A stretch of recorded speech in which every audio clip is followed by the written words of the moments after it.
Section 3 of Chapter 5 focuses on the heat changes that take place during reactions. If you have the enthalpy written next to a reaction like this, then this is the enthalpy change that happens the way the reaction is written on a molar scale. We already know from the stoichiometry chapter that the coefficients give us the molar ratio of the different substances that are in the reaction. So 1 mole of calcium hydroxide makes 1 mole of calcium oxide and 1 mole of water. And also, what we now know is that that scale causes an enthalpy change of 65.3 kilojoules. So when 1 mole of calcium hydroxide reacts, then we have this change of positive 65.3 kilojoules, as well as getting 1 mole of calcium oxide and 1 mole of water. Since we show this as a positive value, what we are saying is that our calcium hydroxide has to add energy. This is a positive change in enthalpy to get to the products of calcium oxide and water. So it's absorbing some energy to get to these products, and this is an endothermic reaction. So we mentioned that 65.3 kilojoules is the amount of heat that has to be absorbed for 1 mole to react. If you have less than a mole reacting, it's going to be a little bit less than that. So we have 0.875 moles of calcium hydroxide reacting. We'll use the relationship that 1 mole of calcium hydroxide causes a change of 65.3 kilojoules. So this amount reacting would give a change of 57.1 kilojoules. And that makes sense. It's a little bit less than a whole mole reacting. All right, so what if 25.60 grams of calcium hydroxide react? Well, we do have this relationship between kilojoules of energy and moles of calcium hydroxide. So in order to be able to use that, we first need to convert this to moles. So we can use the molar mass, 74.10 grams per mole, and then 65.3 kilojoules per mole of calcium hydroxide reacting. And we get a change of 22.6 kilojoules being absorbed if 25.60 grams of calcium hydroxide react. For this next reaction, we are trying to find out what the enthalpy should be written like this. So on a 1 mole scale, that's the scale that this is written, when 1 mole of product gets formed, what's the change for that reaction? And we happen to know the change for a reaction of 3.60 grams of chlorine, 2.84 grams of iron reacting. So let's see which one of these is limiting, so we know what scale we're working with for this reaction. Let's put a few molar masses over here. So in checking how many moles of iron are reacting, this is 2.84 grams is 0.0509 moles of iron reacting. And then checking the mass of the chlorine, 3.60 grams of chlorine turns out to be 0.0508 moles of chlorine reacting. And then checking on the mass of the iron 2 chloride, it ends up being 0.0508 moles of iron 2 chloride as well. So we want to know the energy change per mole of the iron 2 chloride. What we do know is that 17.2 kilojoules are produced by this amount of product being produced. So we want to know what amount of energy happens for 1 mole of iron 2 chloride being produced. And the relationship we know is that when 0.0508 moles of iron 2 chloride are produced, that's when 17.2 kilojoules of heat is released. And since the heat is being released, let's go ahead and express this as a negative. This is going to be a negative enthalpy change if the energy is being emitted or released from the reaction. And the amount of energy being released when 1 mole of iron 2 chloride is made turns out to be negative 339 kilojoules. Negative 17.2 kilojoules for 0.0508 moles comes out to be negative 339 kilojoules per mole. So we would just write the enthalpy as just being negative 339 kilojoules for this reaction because it's written on a 1 mole scale. So here we have an enthalpy of combustion reaction. So this looks a little bit strange. We have a fractional coefficient. Remember when we were regularly balancing combustion reactions, if we had a fraction like this, we would go through and double everything. The thing is that when we're talking about the standard enthalpy of combustion, that's defined as the energy that comes out when you burn, when you react as a combustion reaction, 1 mole of your fuel. And so in order to standardize all the amounts of energy that come out from burning 1 mole of fuel, some of these coefficients in front of oxygen do end up as those fractions. So we want to make sure that this is the energy released for burning 1 mole of acetylene. All right, what if we don't have 1 mole? What if we have 62.5 grams of acetylene? Let's get a molar mass of acetylene here.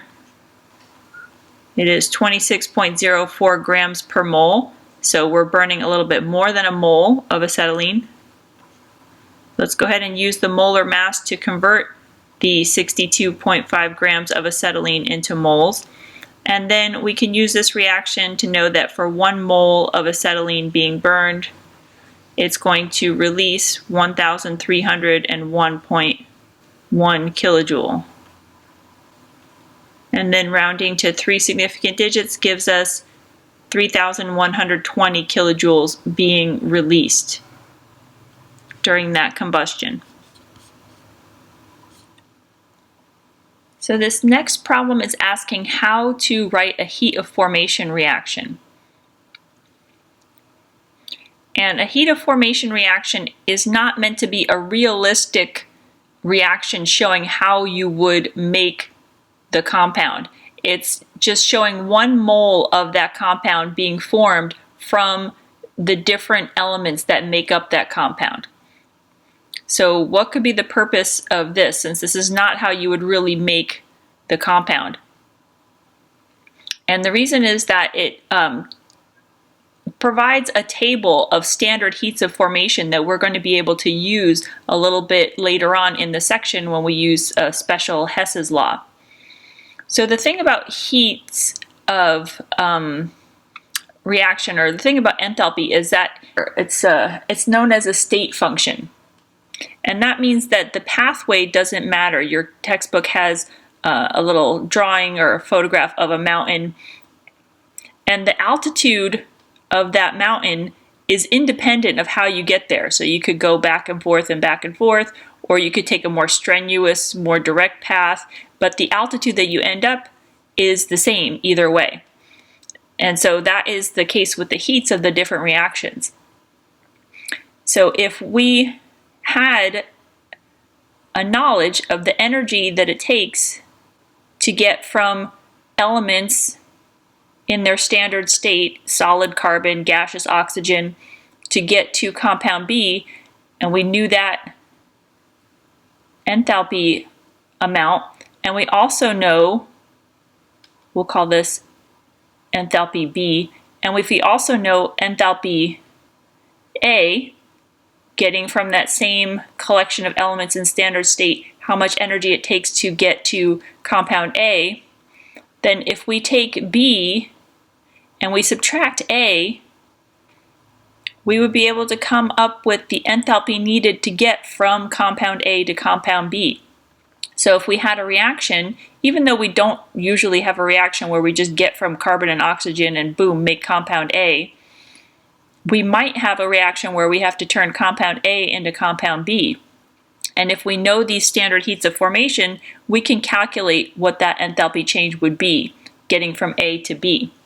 So that's sort of why we have these heat of formation reactions and calculate the energy for them. This question is just asking us to write them.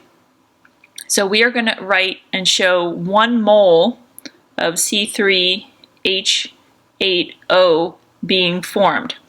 So what do we have here? We have carbon, and the standard state of carbon is just like charcoal, solid carbon, and we would need 3 of those. Hydrogen, the natural state of hydrogen would be a diatomic gas, hydrogen gas, and so we would need 4 of those. And the natural state of oxygen would be also a diatomic gas. Oxygen usually exists as a diatomic molecule as a gas, and this time we would need half of an oxygen molecule because we only need 1 oxygen atom. And this one's a liquid. We'll just go ahead and for completeness we'll put this as a liquid. There's a table of heats of formation in the back of the book, Appendix G. We're going to be using that for some of our problems a little bit later on in this section. And the elements in the standard state, if you want to know what the standard state for something is, you could look in that table and see which one sets the energy of that compound to 0.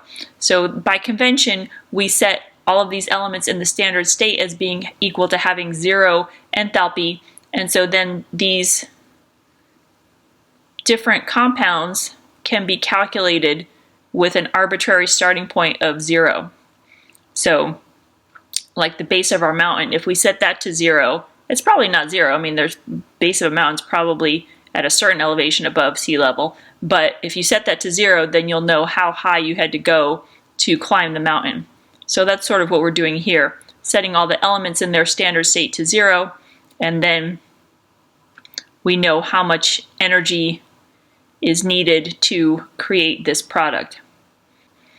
So creating calcium carbonate, which is an ionic compound, it's a solid. We would be needing calcium as one of the building blocks, one of those. Calcium is a metal, so that is a solid in its standard state. Carbon is also naturally found as a solid, as charcoal. And then oxygen is diatomic gas, and to get 3 oxygen atoms, you would need 3/2 of oxygen molecules. So this is the way the heat of formation reaction is written for a certain compound. So we're going to use reactions where we might have a known enthalpy in order to calculate the enthalpy of an unknown reaction. And so before we do that, we wanted to take a look at what you can do to these different reactions to be able to turn one into another. So if we have a reaction where A plus 2B goes to 2C, and we know the energy for that, if we did the same reaction on half the amount, so half of A and half of 2B, which is 1B, and half of 2C, which is 1C, if we cut this in half, we would also cut the enthalpy in half. So the enthalpy for this reaction would be a positive 32. It would be half of what this one is. So if we call this reaction Q, then this reaction is actually half of what Q is. So we took this reaction and we cut it in half, so we had to take the enthalpy and also cut it in half. This reaction over here is the reverse of Q. So instead of A and 2B going to 2C, we have 2C going to A and 2B. So this we could call negative Q, because it's the opposite. It's Q backwards. It's backwards Q. It's the opposite of Q. And so the enthalpy change would be the inverse, or the negative, of the enthalpy we have for this reaction Q. So if going in the forward direction, requires us to put in 64 kilojoules, going in the reverse direction should release 64 kilojoules from the substances. So we can do some manipulations like this, multiplying or dividing a reaction by a certain number and then doing the same thing to its enthalpy, or reversing the reaction and changing the sign of its enthalpy. Once we've gotten the enthalpy for different reactions, we can actually add things together. So for example, if we had a reaction where compound D went to compound E, and that required an input of 14 kilojoules of energy, and we have compound E going to compound F, which requires an input of 22 kilojoules of energy, then we could add these together, and we have D plus E going to E plus F, and then we would also add the enthalpies together. So the change in enthalpy for that would be a positive 36 kilojoules. And then we can simplify this. If we have E over here and E over here, they kind of cancel out. So D going to F requires an energy input of 36 kilojoules. And that makes sense, because if you wanted to go from, school to the grocery store and the grocery store to home, then going from school to home, you would have to add both those distances to get the result there. Okay, so this time we are going to try to figure out what enthalpy is, what the enthalpy change is for this reaction, and we're going to use these two reactions over here. So this is like a little puzzle where you try to figure out how can we use reaction A and reaction B to get to reaction C. So when I look at reaction C, I can see that the product is carbon dioxide. And so we are definitely going to need B to stay this way. We're not going to want to flip it to put carbon dioxide on the left, because we need carbon dioxide to be on the right. And also, I can see that we need carbon and oxygen on the left, and both of these have carbon and oxygen on the left. So I don't think I'm going to flip reaction A either. What I'm going to try to do is I'm going to try adding together reaction A and reaction B and see what I come up with.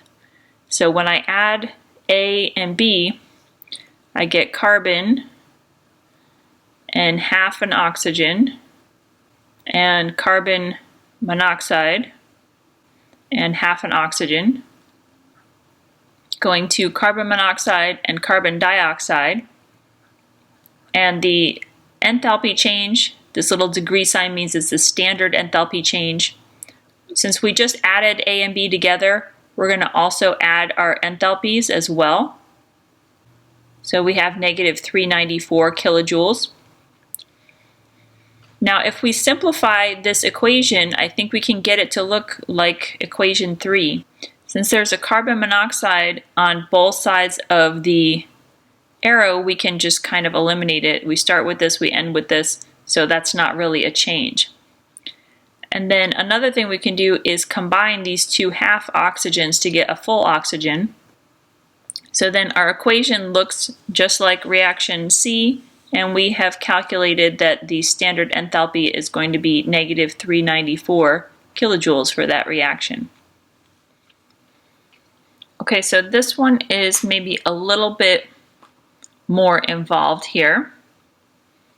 So again, let's say we want to get this reaction C, and we'll call this one A and this one B. So we need to do something with reactions A and B to get them to look like reaction C somehow. All right, we need cobalt on the right side.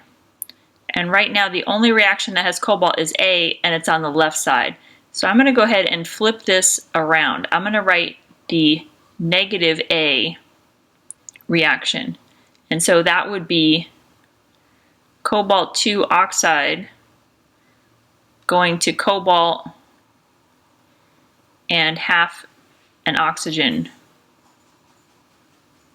And since I've flipped it, I have to change the enthalpy.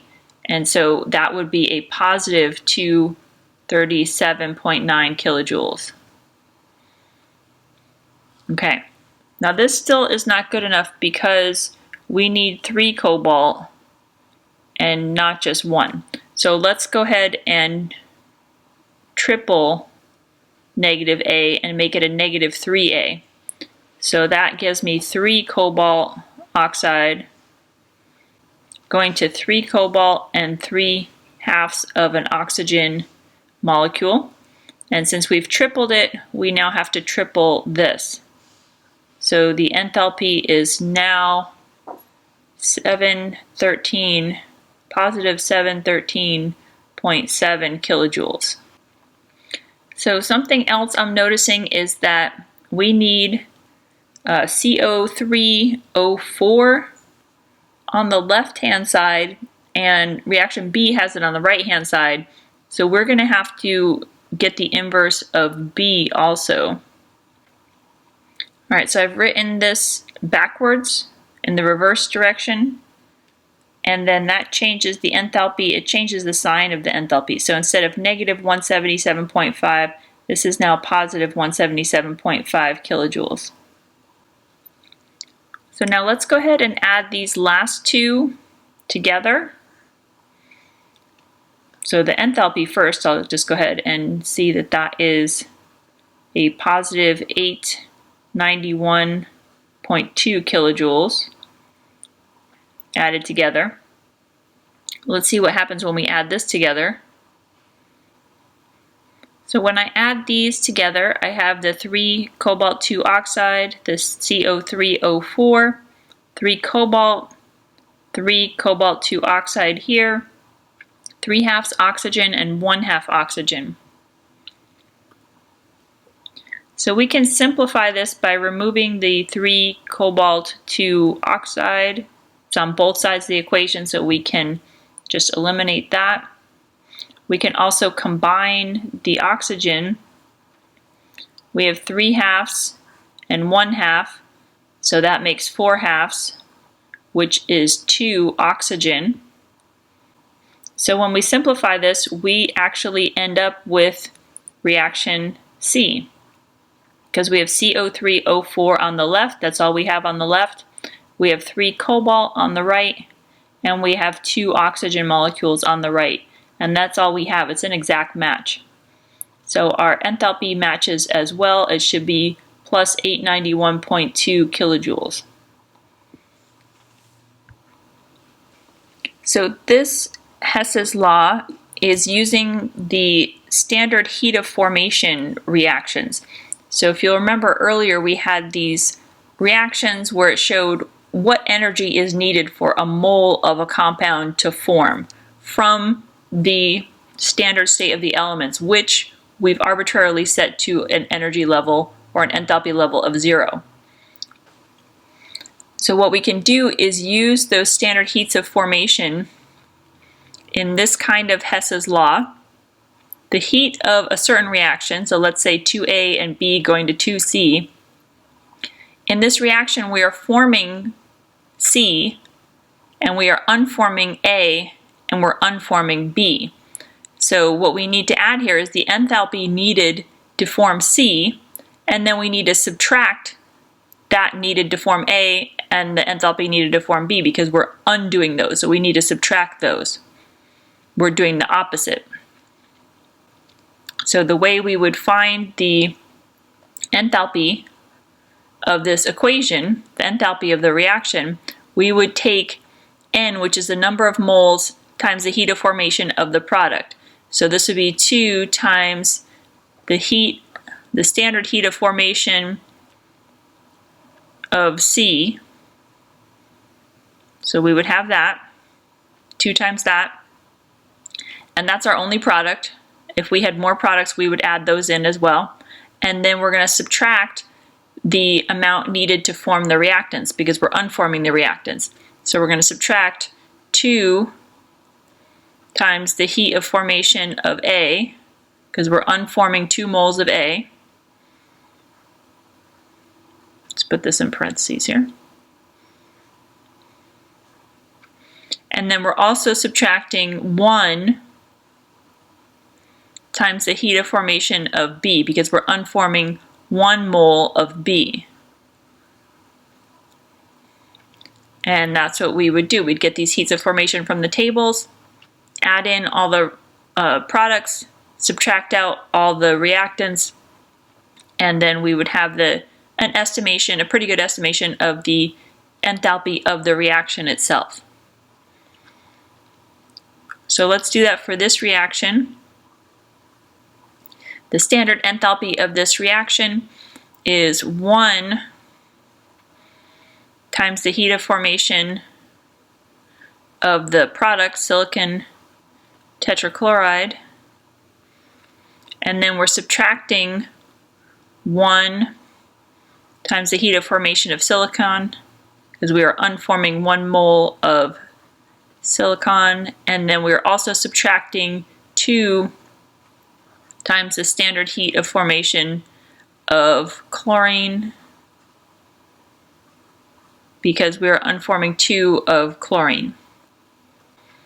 So let's go ahead and write this 1. It's actually 1 mole. So it's 1 mole times negative 662.75 kilojoule per mole minus 1 mole times 0 kilojoules per mole, because that's the natural state of silicon, is to just be the solid here. And then 2 moles, again we have the natural state, so it's 0 kilojoules per mole. So for this one it ends up being pretty easy. It just ends up being negative 662.75 kilojoules for this reaction. So we could just write the enthalpy next to this reaction as negative 662.75 kilojoules. Let's try another one where not everything is 0 here. So we're finding the enthalpy of this reaction by adding up all the enthalpies of the products and subtracting the reactants. So we are forming 2 moles of iron, but that is 0 kilojoules per mole. And we're adding in 3 moles of water, which is negative 285.83 kilojoules per mole. Then we're subtracting the formation of 1 mole of iron oxide, because we're unforming that. And that is negative 824.2 kilojoules per mole. And then we're also subtracting 3 moles of hydrogen that we're unforming, but that is just 0 kilojoules per mole. So we end up adding 0 kilojoules and a negative 857.49 kilojoules, and then subtracting a negative 824.2 kilojoules and subtracting 0 kilojoules. And we end up with negative 33.3 kilojoules for this reaction. So we can write that next to the equation if we want to as well.